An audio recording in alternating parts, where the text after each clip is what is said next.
Isinabay sa paggunita ng ika-40 anibersaryo ng EDSA People Power Revolution ang panawagang panagutin ang mga sangkot sa korupsyon. Nagkagirian pa ang mga pulis at rallyista. Saksi si Mark Salazar.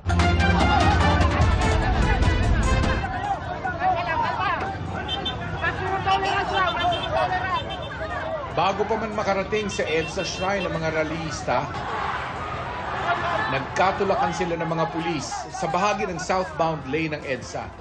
Napakahaba na ng traffic dahil isang lane na lang ang nadadaanan. Hindi rin pinayagan ng mga pulis ang kanilang truck na gagamiting stage sa program.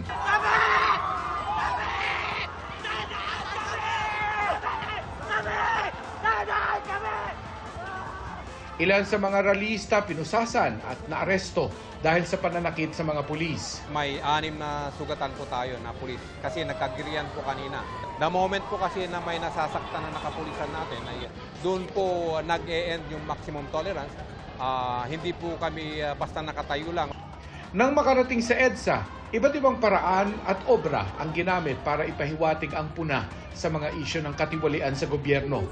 Gaya ng grupong ito na balot sa putik at kinakatawan ang mga biktima ng pagbaha, bunsod ng mga ghost flood control projects. Karamihan ng pumunta dito ay hindi naman organisado, hindi naman masasabing nasa kaliwa o nasa kanan, pero wag naman natin ipagkait na ang EDSA ay para sa lahat.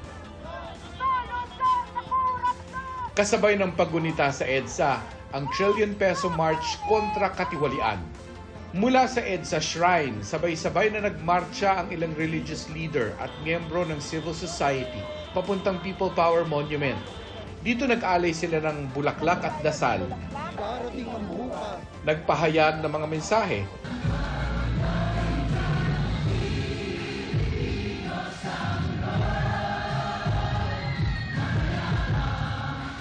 At umawit ng mga kantang makabayan.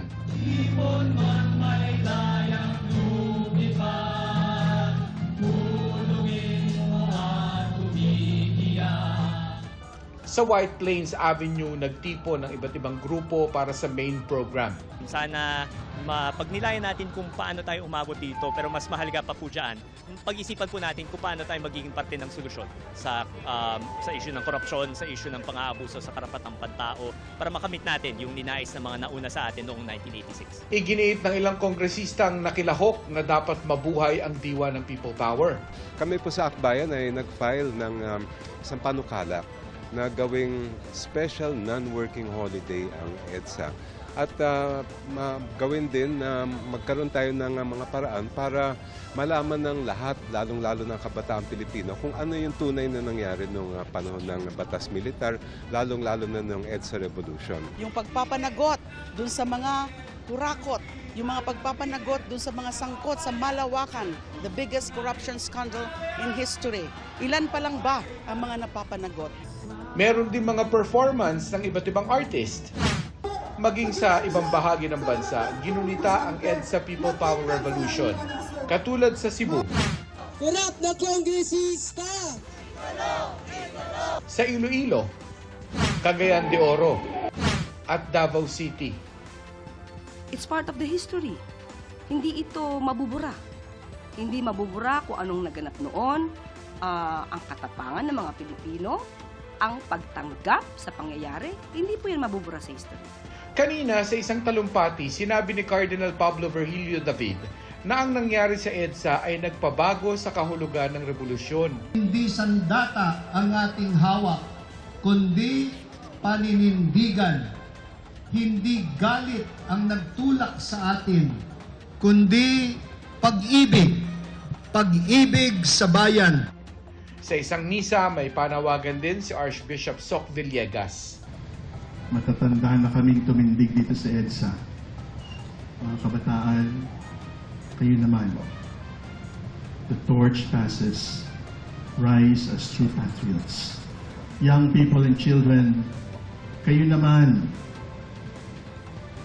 Urban poor and rural poor, kayo naman. Reject movie idols to be lawmakers. Ang para sa pelikula ay hindi para sa Senado at lalong hindi pang Malacanang.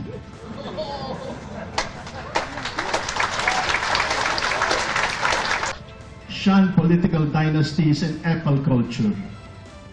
Para sa GMA Integrated News, ako si Mark Salazar, ang inyong saksi. Mga kapuso, maging una sa saksi. Mag-subscribe sa GMA Integrated News sa YouTube para sa iba't ibang balita.